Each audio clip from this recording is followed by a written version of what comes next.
Hi, in this lesson you'll learn about if-else-if statements. In a previous lesson, you learned how you can use if-else statements to run different blocks of code based on the value of a Boolean expression. For example, you could use an if-else statement to determine if you should wear short sleeves or a jacket by asking, is it hot outside? But what if you want another option to wear a long sleeve shirt if it is between hot and cold? To incorporate this additional option, you could include a second condition like, is it cold? Now, if it is not hot and if it is cold, you would wear a jacket. But if it's not hot and not cold, the temperature must be somewhere in between. So, you would wear long sleeves. Just like before, there is a structure you can use in your programs to implement flexibility, like this example in your programs. You can use an if-else-if statement or multi-way selection when there are multiple conditions that determine which segment of code to run. This is the basic structure of an if-else-if statement. Notice how this selection statement includes an additional Boolean expression and its corresponding code to run if the expression is true. An important note about if-else-if statements is that even though there are more code blocks, only one segment of code will run. Let's walk through how this statement works. If the first expression is true, then the if code block runs and the remaining code blocks are skipped.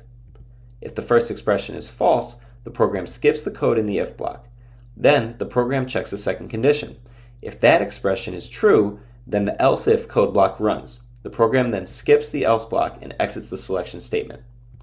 Lastly, if the first expression is false and the second expression is false, then the else code block runs, skipping the if and else if code blocks. Let's work through an example together. The task is to write a program that determines if a number entered by a user is positive, negative, or 0. Pause the video to try to brainstorm the steps the program would need to take to complete this task. Okay, step 1, ask the user to input a number. Step 2, store user input in a variable. Step 3, check if number is positive. If so, tell the user. Step 4, check if number is negative. If so, tell the user.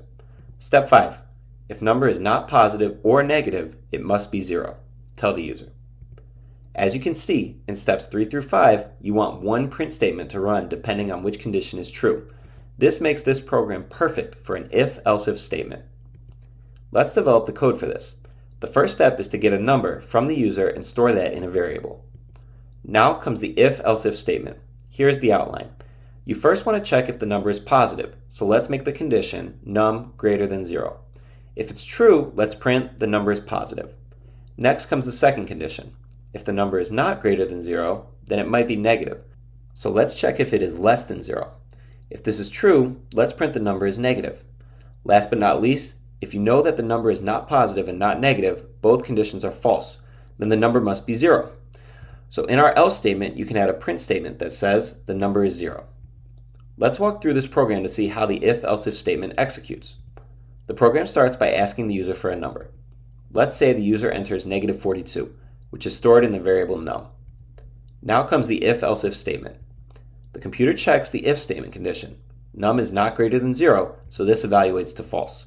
The computer skips the code in the if statement and goes to the next statement, which is the else if statement. Here, the computer checks the second condition. Number is less than 0, so this evaluates to true. So, the computer runs the code inside of the else if statement and prints the number is negative.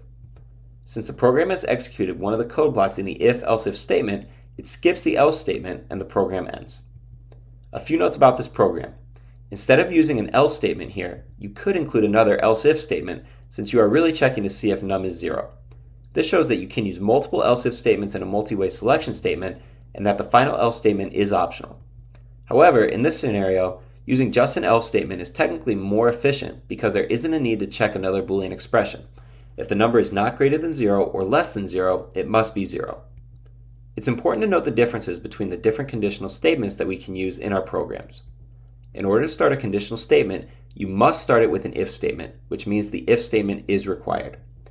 Else if and else are optional additions that can be used to make more complex conditional statements, but they must always start with an if statement.